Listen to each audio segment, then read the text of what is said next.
کو ہتھیلی کا چھالا بنا دیا۔ میں قربان جاؤں اپنے نبی پر، ساری کائنات کو نور ایمان دینے والی ہستی، اور حضرت عائشہ رضی اللہ عنہ کو لقمے بنا کے کھلا رہے ہیں۔ کمال۔ حضرت عائشہ رضی اللہ تعالیٰ عنہ وہ بڑی بڑی بوٹیاں ہوتی تھی نا، وہ اٹھا کے ایسے نوچتی اور پھر رکھ دیتی، روٹی کا ٹکڑا اٹھاتی۔ میرے نبی وہی بوٹی اٹھاتے جہاں حضرت عائشہ نے نوچا ہوتا تھا، وہیں دکھا کے کرتے تھے، ان کی محبت کو لینے کے لیے اور ہمیں سکھانے کے لیے۔ عائشہ رضی اللہ تعالیٰ عنہ گلاس اٹھاتی اور یہ پیا، یہ رکھا۔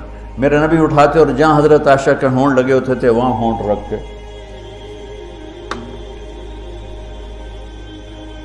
یہ زندگی سکھائی ہے۔ یا عائشو، کیا محبت سے بولا عائشہ نے، یا عائشو، یہ عاشقانہ انداز ہے، محبوبانہ انداز ہے۔ یا حمیراء، عائشہ آؤ دوڑ لگائیں۔ عائشہ مجھے پتہ چل جاتا جب تو میرے اوپر ناراض ہوتی ہے۔ حضرت عائشہ نے کہا وہ کیسے؟ کہ جب تو میرے اوپر ناراض ہوتی ہے نا تو یہ نہیں کہتی مجھے رب محمد کی قسم، تو کہتی مجھے رب ابراہیم کی قسم۔ جب تو میرے اوپر راضی ہوتی ہے تو کہتی ہے مجھے رب محمد کی قسم، اور جب تو میرے اوپر ناراض ہوتی ہے تو کہتی مجھے رب ابراہیم کی قسم۔ کہ یا رسول اللہ صلی اللہ علیہ وسلم نام ہی آپ کا نہیں لیتی، میرا تو دل آپ پہ کیا، میری جان قربان ہے آپ پر۔ عرب کے ماحول میں اظہار عشق عیب تھا بیوی سے۔ اس ماحول میں میرے نبی سے ایک شخص کہتا ہے، یا رسول اللہ من احب الناس الیک، آپ کو سب سے زیادہ کس سے پیار ہے؟ بھری محفل ہے، مسجد الگ نہیں یوں کر کے پوچھ رہا ہو، بھری محفل میں آپ سب سے زیادہ کس سے پیار کرتے ہیں؟ تو آپ نے زور سے کہا عائشہ سے۔ اللہ اکبر، اللہ اکبر،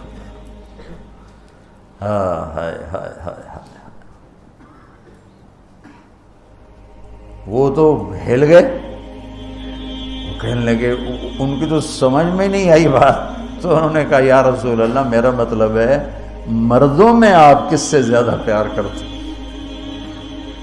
تو آپ کو اندازہ ہو گیا بھائی کیوں یہ پوچھ رہا ہے، اس کو ہضم نہیں ہوا جواب۔ تو آپ نے کہنا تھا ابو بکر سے، تو آپ نے فرمایا مردوں میں عائشہ کے عباس، ابوہا عائشہ کے عباس۔ کیا زندگی سکھائی۔ ہن لباس لکم وانتم لباس لہن، یہ تمہارا لباس ہیں، تمہیں کتنا ہی غصہ چڑھے لباس تو نہیں پھاڑو گے، تمہیں غصہ چڑھے بیوی کو بے عزت نہ کرو، بیوی کو غصہ چڑھے تو کرتا پھاڑے گی، اپنا دوپٹے کو آگ میں ڈالے گی، نہیں اس کو بچائے گی۔ صرف پاگل یہ کام کرتا ہے۔ اسی ایک لفظ لباس کے اندر زندگی گزارنے کا پورا طریقہ موجود ہے، اور اسی کے اندر بیواؤں کی، مطلقہ کی، رنڈوے کی شادی کا اشارہ خوبصورت موجود ہے کہ لباس کے بغیر تو ایک لمحہ انسان نہیں گزار سکتا۔ تو اس کو رواج دینا یہ ہمارے ذمہ ہے، اور اپنے نبی کی معاشرت کو بتانا یہ ہمارے ذمہ ہے۔ تو ان مسائل میں پڑ گئے جن کا نہ جنت سے تعلق ہے نہ جہنم سے تعلق ہے، الٹا وہ مسائل جس میں زیادہ اختلاف ہے اس میں زیادہ بولنا، زیادہ تقریریں کرنا، اس چیز نے ہمیں اپنی منزل سے بہت دور کر دیا، ہم کھو گئے ہیں، کہیں اور چلے گئے ہیں۔ تو اس عرب کے ماحول میں میرے نبی نے لباس بنا کے دکھایا۔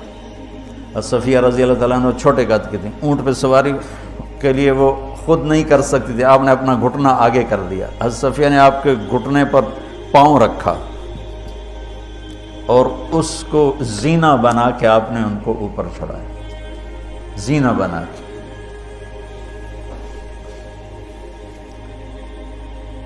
جہاد کے سفر سے واپسی ہو رہی ہے، سب صحابہ سے کہا آگے نکل جاؤ، سب آگے نکل گئے، اتنا نکلے کہ غائب ہو گئے، نظر نہیں آ رہے۔ تو آپ نے کہا عائشہ دوڑ لگائیں، اللہ، عائشہ دوڑ لگائیں، انہوں نے کہا لگائیں، تو حضرت عائشہ فرماتی ہیں میں نے دوڑ لگائی، میں آگے نکل گئی، آپ پیچھے رہ گئے۔ کچھ سال گزر گئے، جہاد کے سفر سے واپسی ہو رہی، آپ نے کہا عائشہ دوڑ لگائیں؟ میں نے کہا جی لگائیں۔ چلو بھائی آگے چلے جاؤ، سب آگے چلے گئے، غائب ہو گئے۔ تو کہنے لگے میں نے دوڑ لگائی، میں موٹی ہو گئی تھی، میں پیچھے رہ گئی، آپ آگے نکل گئے۔ تو آپ نے کہا حاضی بتلک، اب ہمارا تیرا حساب برابر ہو گیا۔ آپ بچوں زندگی تو پڑھو کہ تمہارے نبی نے کیا خوبصورت زندگی گزاری۔ ایک صحابی کہتے ہیں دائم الفکرہ متواصل الاحزان، کیسے تھے ہمارے نبی؟ تو وہ جواب دیتے ہیں بڑے غمگین، بڑے فکر مند۔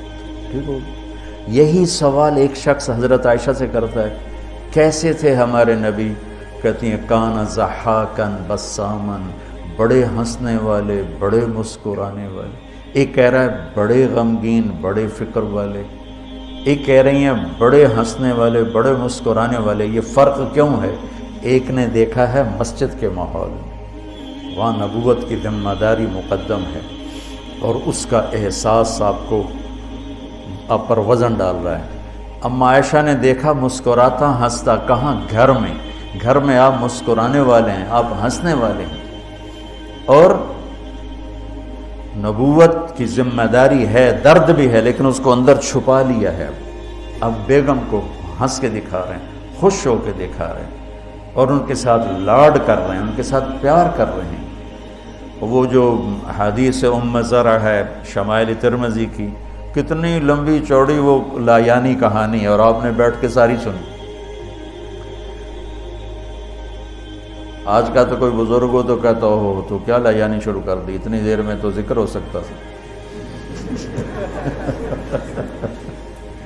بیوی کے ساتھ لایانی بھی عبادت، وہ لایانی تو ہوتی نہیں بیوی کے ساتھ۔ جہاد کا سفر ہے، جہاد کا، اور سفر کے لیے تیاری کا اعلان اور کوچ کا اعلان۔ حضرت عائشہ اونٹنی پہ بیٹھیں، گلے میں دیکھا ہار کوئی نہیں، کہا یا رسول اللہ میں تو نہیں جاؤں کہ میرا ہار گم ہو گیا، میرا ہار پہلے ڈھونڈوائیں۔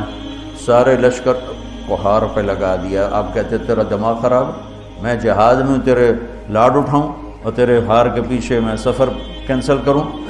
چلو چلو۔ آپ نے کہا چلو بھائی عائشہ کا ہار ڈھونڈو۔ سارے ہار ڈھونڈنے میں لگ گئے، سارے۔ یہ میں کہاں سے، کوئی میں فرضی کس سے بیان کر رہا ہوں؟ گھڑ گھڑ کے بیان کر رہا ہوں، تمہیں اپنے حبیب کی سیرت سے اٹھا کے دے رہا ہوں۔ کوئی آپ کسی سیر پہ نہیں نکلے تھے کہ کوئی بات نہیں سفر کینسل کرو، جہاد کا سفر ہے، اور آپ کہہ رہے ہیں عائشہ کا ہار ڈھونڈو۔ آپ دیکھ رہے تھے کہ آگے عورتوں کے ساتھ کتنے کتنے ظلم ہوں گے۔ ان کو بھی سنو، ان کی چیخیں اور آہیں جو میں سنتا ہوں تمہارے کلیجے پھٹ جائیں کہ کس قدر ظلم ہے۔ اور تمہیں عجیب بات بتاؤں، یورپ میں نظر آتا ہے عورت بڑی آزاد ہے، یورپ کی عورت پر یہاں سے بھی زیادہ ظلم ہوتا، دیکھنے میں وہ آزاد نظر آتی، لیکن اوف اللہ اللہ۔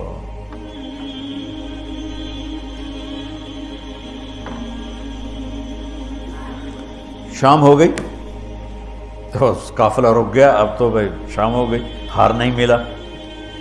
مغرب عشاء کے لیے تو پانی موجود تھا، اب عشاء پڑھنے کے بعد پانی ختم، چونکہ خیال تھا بھائی اگلی منزل پانی ہے تو وہاں جا کے نماز پڑھیں گے، اب پانی کوئی نہیں ہے، اور سب نے ابو بکر صدیق رضی اللہ تعالیٰ عنہ کو تانے دینے شروع کیے، تیری بیٹی کی وجہ سے اب فجر کی نماز کا کیا بنے گا، اب تو پانی کوئی نہیں، وضو کیسے کریں گے، تیمم کی آیت ابھی آئی نہیں ہے۔ تو حضرت ابو بکر صدیق کو غصہ چڑھا، وہ گئے اللہ کے نبی کے خیمے میں، وہ تو باب تھے، تو آگے اللہ کے نبی حضرت عائشہ کی گود میں سر رکھے سو رہے تھے، حضرت عائشہ یوں بیٹھ رہی تھی۔ تو اب کیا کریں، وہ سوئے ہوئے ہیں تو بول تو سکتے ہی نہیں، تب وہ چہرے سے ان کو ڈانٹ رہے ہیں۔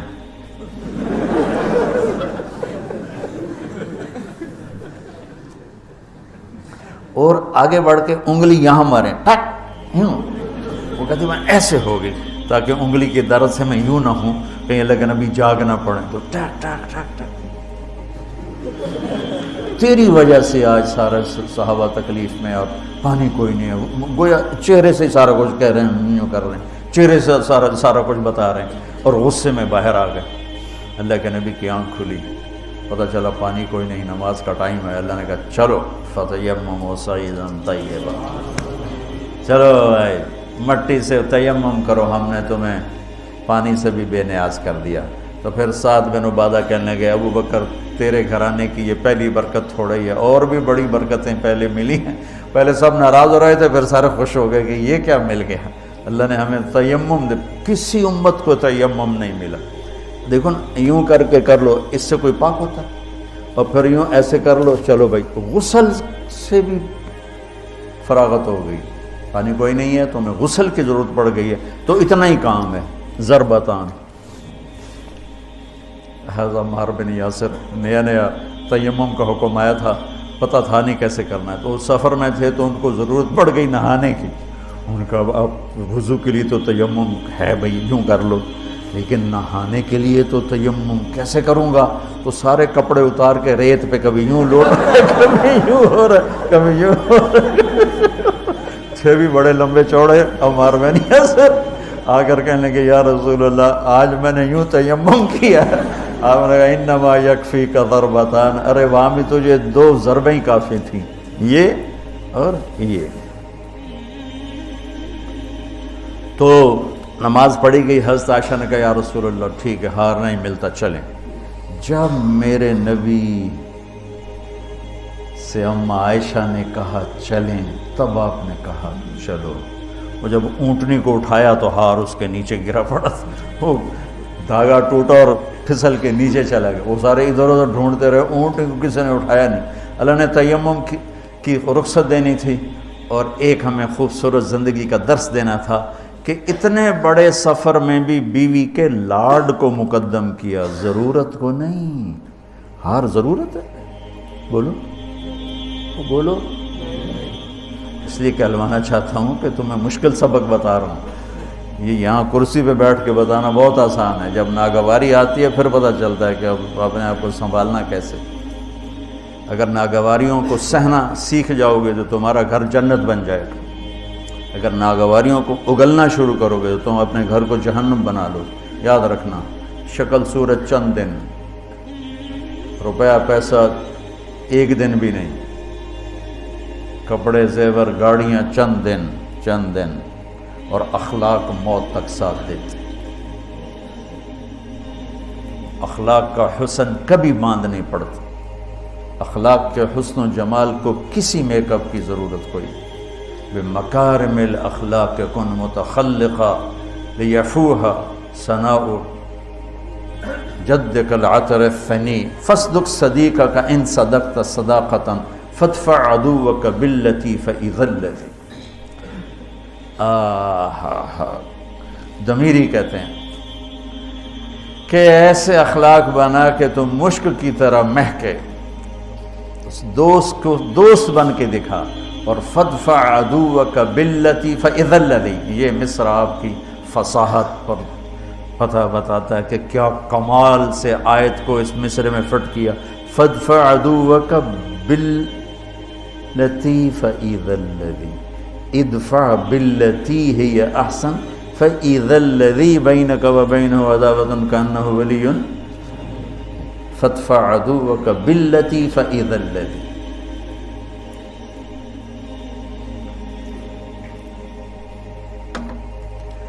تو یہ رشتہ بہت مظلوم ہے، اس وقت بہت مظلوم ہے. بے شک کہیں آنے والی لڑکی ایسی بے وقوف ہوتی ہے کہ تہس نہس کر دیتی. لڑکی کے ماں باپ اتنے بے وقوف ہوتے ہیں کہ بچی کو دینے کے بعد بھی اپنے کنٹرول میں رکھتے ہیں. وہ بیچاری نہ ادھر کی ہوتی ہے نہ ادھر کی ہوتی ہے. کہتے میں تینوں پالیا ہے تو میری مننی ہے کہ اپنے خامندی مننی ہے. حالانکہ جب قبول کیا کا لفظ کہہ دیا، اب سب سے بڑا حق خامند کا ہے. جب لڑکے نے کہہ دیا قبول کیا تو سب سے بڑا حق اب بیوی کا ہے. میرے نبی نے اس رشتے کو خوبصورت کر کے دکھایا، حسین کر کے دکھایا، اور اس وقت سارے ملک میں ایک آگ لگی ہوئی ہے، اور اس کے پیچھے اور کوئی بڑے اسباب نہیں، صرف بد اخلاقی ہے، صرف بد اخلاقی. اس ایک آیت کو بچوں ذہن، ہن لباس لکم، میری بیوی میرا لباس ہے. جتنی میں لباس کی حفاظت کرتا ہوں اتنا میں اس رشتے کی حفاظت کر لوں، میرا گھر آباد ہو جائے گا۔ میرا خامند میرا لباس ہے، میں جتنا اپنے لباس کی حفاظت کرتی ہوں اتنی اپنے خامند کی حفاظت کر لوں، میرا گھر آباد ہو جائے گا۔ تو یہ بہت خوبصورت تشبیہ ہے، بہت خوبصورت تعبیر ہے جو میرے رب یہاں لے کر آئے ہیں، اور اس زندگی گزارنے کا طریقہ۔ اور دوسری بات دیکھو، اللہ اس آیت کو لائے ہیں روزے کے فرض میں۔ یہ ابھی بات سمجھ میں آئی ہے۔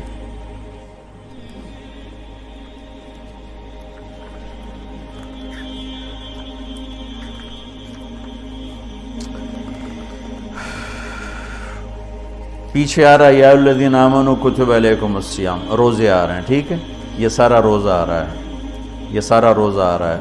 اذا سألک عبادی، اس میں دعا آ گئی، پھر احل لکم لیلۃ الصیام الرفث، یہ معاشرت آ گئی۔ اس کے بعد پھر اللہ تعالیٰ بتا رہا ہے کلوا واشربوا حتی یتبین لکم الخیط الابیض۔ فرض روزے کے درمیان معاشرت کو اللہ نے ذکر کیا ہے۔ فرض روزے کے اوپر بھی روزہ ہے، نیچے بھی روزہ ہے، درمیان میں معاشرت ہے۔ یہ ایک بات ابھی ذہن میں آئی ہے کہ ہم روزے کو جتنی اہمیت دیتے ہیں، عبادات کو ہم جتنی اہمیت دیتے ہیں، اتنی اہمیت ہم معاشرت کے احکام کو نہیں دیتے۔ ہم معاشرت کو سمجھتے ہیں دنیا داری ہے، میں بیوی سے ہنس رہا ہوں، کھیل رہا ہوں، میں اس کے پاس بیٹھوں، وہ میرے پاس بیٹھی ہے، ہم کوئی گھر کی بات کر رہے ہیں، ہم اسے دنیا داری سمجھتے ہیں۔ اور میرا رب اوپر روزہ، نیچے روزہ، اور بیچ میں لباس لکم۔ کیا عجیب بات نہیں؟ اوپر بھی روزہ، نیچے بھی روزہ، اور بیچ میں ہن لباس لکم وانتم لباس لہن۔ جیسے اوپر بھی اخلاق، نیچے بھی اخلاق، اور بیچ میں تبلیغ، خذ العفو واعرض عن الجاہلین، اور بیچ میں ہے وامر بالعرف، معاف کرنے کو مضبوط پکڑو، نیچے زیادتی کرنے والوں کو معاف کرو، اور درمیان میں دعوت کا کام کرو۔ دعوت کو خوبصورت بنایا اخلاق کے ساتھ، اور بندگی کو خوبصورت بنایا معاشرت کے ساتھ۔ اوپر روزہ، نیچے روزہ، اور بیچ میں آ رہا ہے تمہاری بیوی تمہارا لباس ہے، تمہارا خامن تمہارا لباس ہے۔ یہ ایک خوبصورت درس ہے بچوں، اگر اس کو میں لے لوں، آپ لے لیں، جو سن رہے ہیں وہ لے لیں، ان کی زندگیاں